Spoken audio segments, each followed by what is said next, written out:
If you are listening to this, you are likely someone who has observed the unsettling phenomenon of transformation in a long-term, intimate relationship.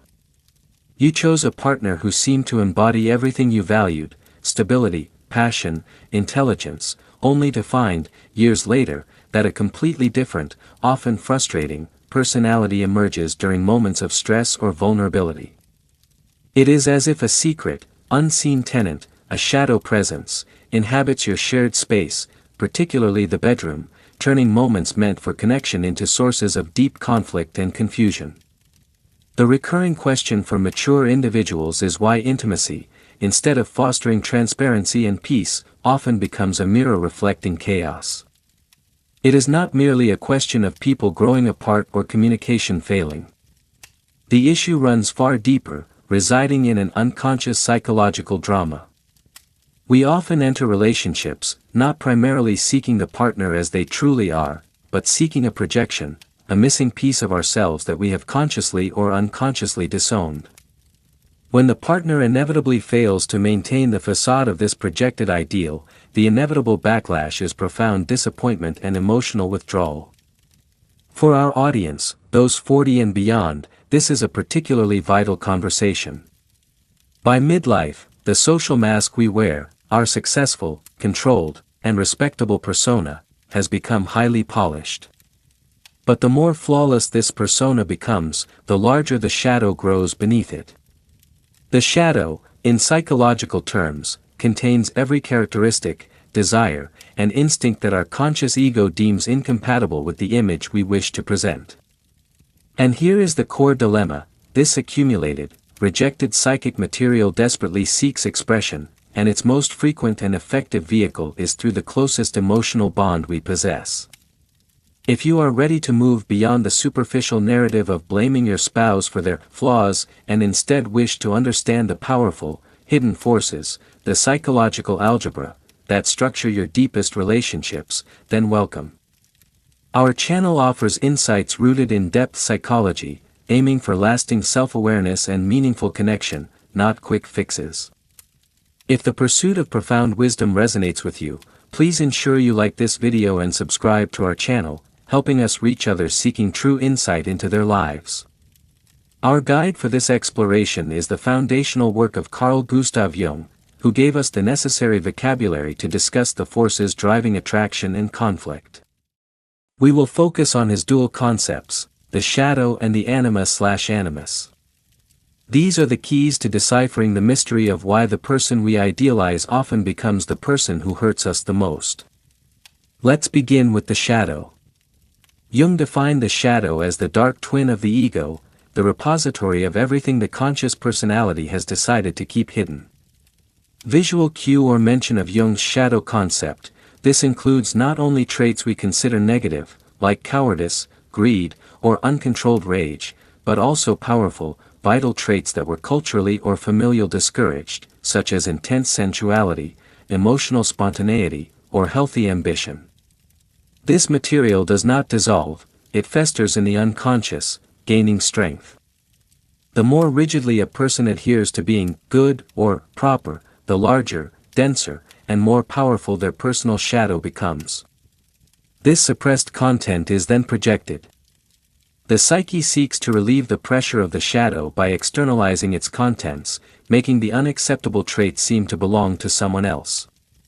And who is the most available and most emotionally significant screen for this projection? The intimate partner. We see their minor acts of procrastination as our own repressed laziness. We react vehemently to their moments of temper because we dare not express our own anger, and we despise their weakness because it echoes the vulnerability we swore never to embody. Consider a common scenario illustrating the shadow in a committed relationship. A man whose conscious life is defined by meticulous order, self-control, and financial prudence marries a woman who initially captivates him with her uninhibited spirit, artistic flair, and emotional honesty. His persona is all structure. His shadow, therefore, contains his denied right to chaos, relaxation, and deep feeling. He projects this longing onto her, falling for her freedom. But as the years pass, his shadow starts to poison the well. He begins to criticize her sloppiness, her emotional volatility, and her lack of practical planning. His furious reaction is not truly about her behavior, it is his internal battle against his own shadow, against the part of him yearning for release, which he is trying to crush by crushing it in her. His constant criticism is a defense mechanism to prevent himself from yielding to his own forbidden impulses. The result is often a deep, inexplicable sexual tension or emotional withdrawal in the bedroom, where he seeks control instead of genuine connection. Similarly, a woman whose persona is defined by relentless nurturing, empathy, and avoidance of conflict, the ultimate caregiver, might marry a man who seems incredibly decisive and powerful. Her shadow holds her own will to dominate, her ambition, and her justified anger. She projects this suppressed authority onto him. Initially, she adores his strength, but eventually, she starts to despise his tyranny, his inflexibility, and his cold logic. She is unconsciously struggling with her own denied power. By criticizing him, she is symbolically fighting the part of herself that she is too afraid to integrate. The shadow in their shared intimacy manifests as a cycle of resentment, where she feels unheard, and he feels unjustly attacked for merely embodying the qualities she initially demanded of him. Recognizing the shadow's projection is the crucial first move. The shadow does its most effective work in the dark, and nowhere is it darker, meaning, less defended, than in the profound vulnerability of an intimate bond. The shadow is always seeking to be seen, and it ensures it is seen by turning our ideal partner into its unwitting messenger. Once we recognize that the root of our conflicts is not a genuine flaw in our partner, but our own projected shadow, we must move toward the subtler and even more powerful forces Jung called the anima and the animus. While the shadow concerns our rejected personal traits, like aggression or weakness, the anima and animus are archetypal, collective images of the opposite sex within our psyche that fundamentally shape our choice of partner and our intimate lives. The anima, the feminine archetype in the male psyche, and the animus, the masculine archetype in the female psyche, are far more than mere gender stereotypes. They are internal bridges connecting our consciousness to the unconscious, and they act as the gatekeepers through which we enter into relationships. These archetypes are shaped by collective history, our personal experiences with parents of the opposite sex, and our entire cultural context. The crux of the problem in the bedroom and in relationships generally is that we tend to fall in love, not with the real person, but with a projection of our inner anima or animus. Let us first examine the anima in the male psyche. The anima is the internal image of the woman containing all the feminine qualities the man was unable or unwilling to integrate into his conscious self. A man raised in a culture that exclusively values rigid logic and emotional composure, his persona, was forced to relegate everything associated with intuition, deep emotion, tenderness, and irrational creativity to his anima. He searches for a woman who perfectly embodies this repressed, yet deeply desired, inner world. For instance, a man whose persona is the flawless logician and controller selects a woman who appears to him as the incarnation of enchanting, emotional spontaneity and intuitive wisdom. During the phase of falling in love, he idealizes her. His anima is projected onto her, making her a goddess to him. In bed, she is the key to his own forbidden feeling, to his deep, suppressed spontaneity and gentleness. He feels complete only when he is next to her. However, once the relationship matures and the necessity of dealing with everyday life arises, this projection begins to shatter.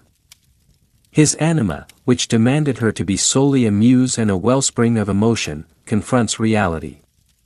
The female partner turns out to be a person who sometimes acts illogically, needs attention, and gets tired.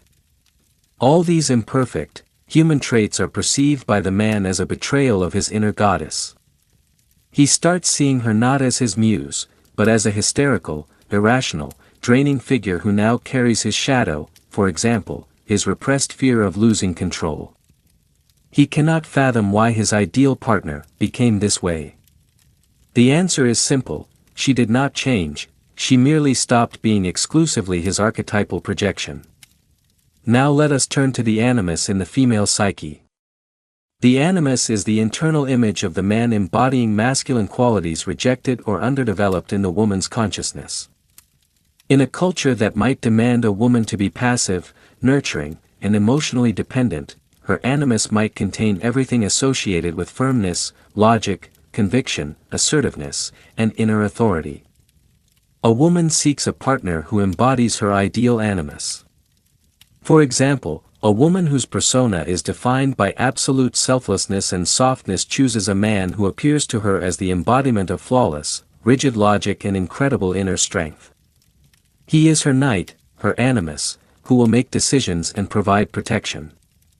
She projects onto him her own suppressed will to power and her capacity for rational judgment. For the first few years, this works flawlessly. In bed, he represents the very strength and security she does not permit herself to own. But as the relationship deepens, the woman begins to notice that this ideal knight is actually domineering, inflexible, or incapable of emotional warmth. Her internal need for independence, which was projected onto him as strength, now clashes with his real, human inability to always be right. She starts perceiving his firmness as aggressive tyranny and criticizes him for a lack of emotional connection, which, in turn, is her own shadow. The core Jungian thesis we must grasp is that our intimate life becomes a battleground between our persona and our shadow, where the anima/animus act as intermediaries who first connect us, and then divide us. The projection of the anima or animus creates intense, magical attraction, love at first sight, because we finally see before us the embodiment of our inner potential for wholeness. But once the real person peeks out from behind this projection, the magic fades, and war erupts. We try, through criticism, manipulation, or sexual pressure, to force the partner back into the confines of our projection, to become our inner part again.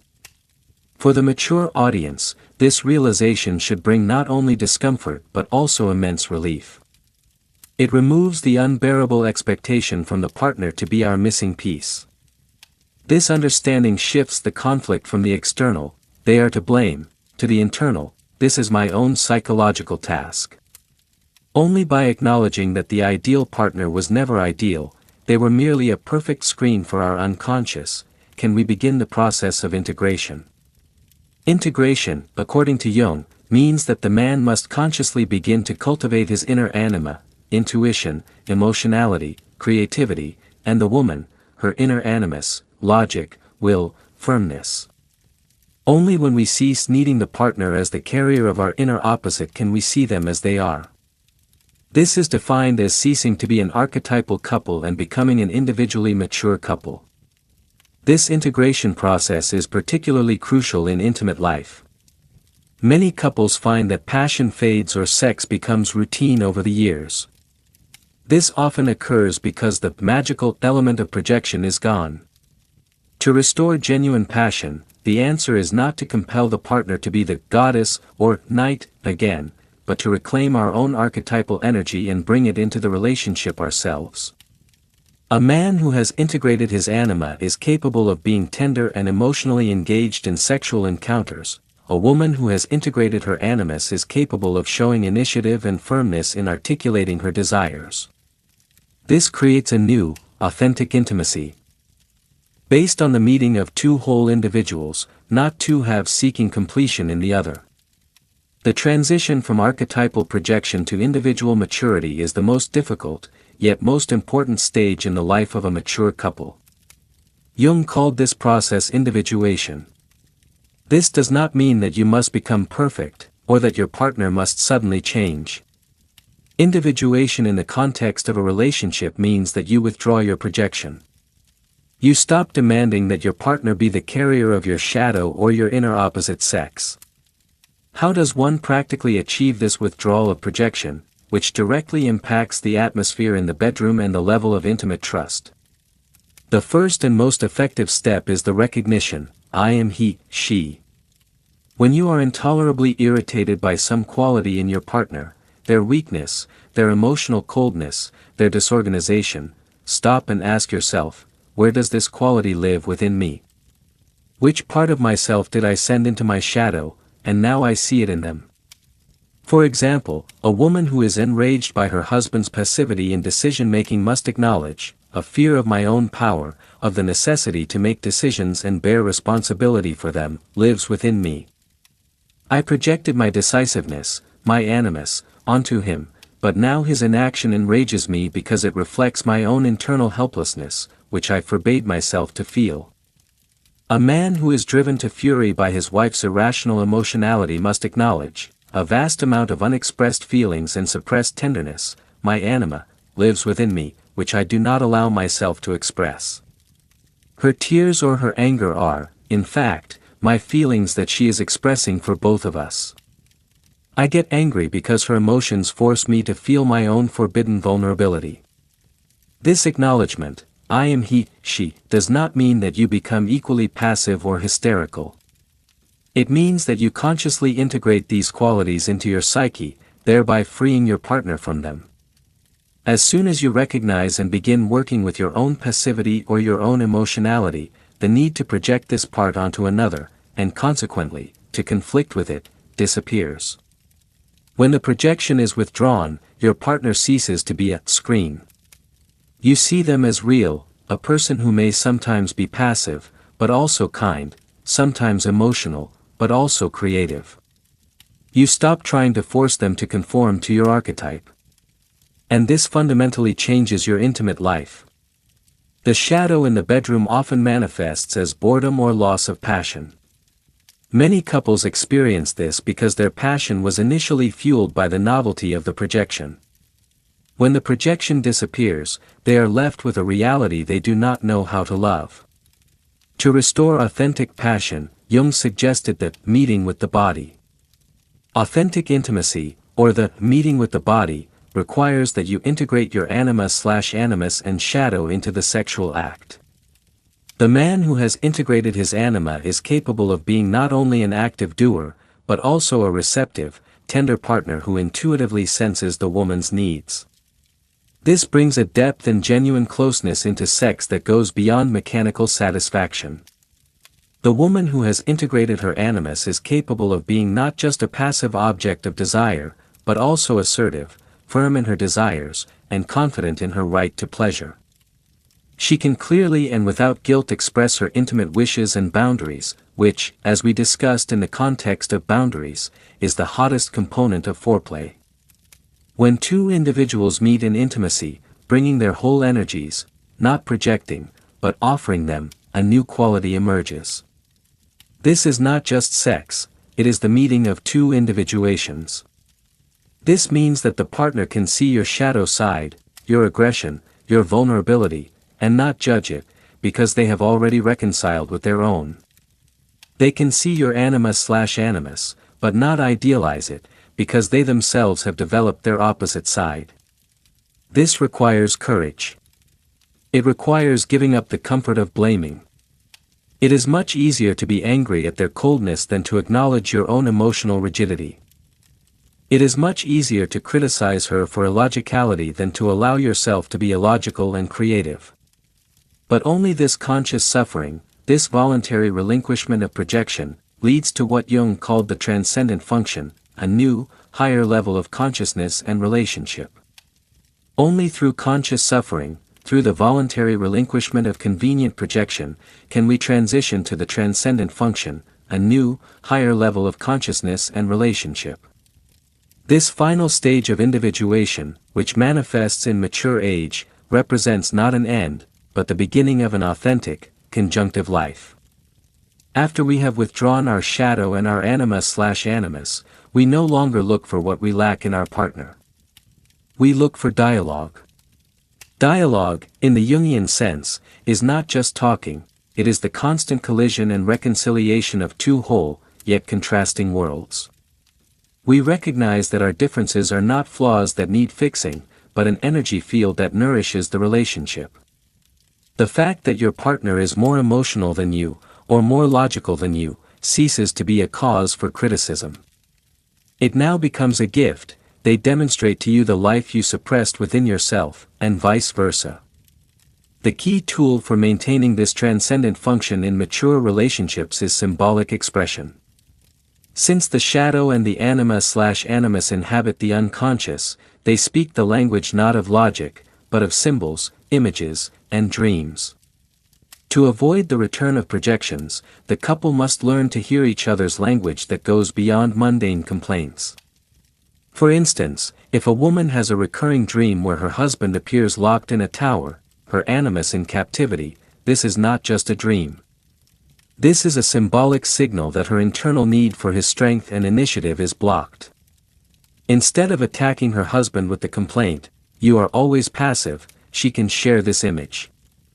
This shifts the conflict from the plane of blame to the plane of joint exploration and meaning-making.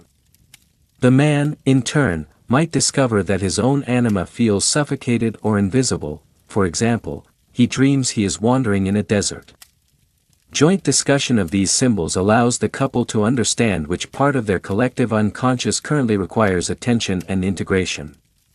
In intimate life, symbolic expression becomes especially crucial. When passion fades, it often means that the symbolic energy of the shadow and anima/animus exchange has run out, and the new, individual energy has not yet been integrated. Passion returns when you bring wholeness into the bedroom. The man who has integrated his anima can bring tenderness, intuition, and receptivity into intimacy, symbolically expressing his completeness. The woman who has integrated her animus can bring initiative, firmness in expressing desires, and confidence into closeness, symbolizing her inner authority. This is no longer just sex for satisfaction, but an alchemical union where the conscious and the unconscious meet and transform each other. Thus, the shadow in the bedroom ceases to be an enemy and becomes a guide. It points to which part of your psyche has been rejected and requires immediate integration. If your partner irritates you with irresponsibility, the shadow says, "You are too responsible, allow yourself to relax." If they irritate you with emotional coldness, the shadow says, "You are afraid of your feelings, open up." For the mature audience, this signifies a transition from a therapeutic marriage, where we try to heal our childhood wounds at the partner's expense, to an individuation marriage, where we use the relationship for our own spiritual growth. Jung believed that it is precisely in mature age that relationships gain their true purpose, to serve as a platform for the self-realization of both partners. We have completed a deep dive into the Jungian psychology of relationships. The main takeaway is that your ideal partner is always the shadow and anima/animus in projection. True maturity and depth of intimacy begin the moment you withdraw this projection and start seeing your partner as a real person, not the carrier of your inner opposite. Stop trying to change him or her. Start changing yourself, by integrating your shadow and your inner opposite sex. It is precisely this process of self-acceptance that removes the shadow from the bedroom and makes room for authentic, non-archetypal love. Call to action: tonight, before going to sleep, look at your partner not as your problem, but as a mirror. Ask yourself, what in them reflects the part of me that I despise or fear? Begin this process of internal dialogue, and you will see how your external interaction changes. Remember Jung's words: the meeting of two personalities is like the contact of two chemical substances. If there is a reaction, both are transformed. If this conversation about the shadow and true intimacy was valuable to you and resonated, please support us with your like and subscription. This will help us continue sharing knowledge about the deeper meaning of human relationships.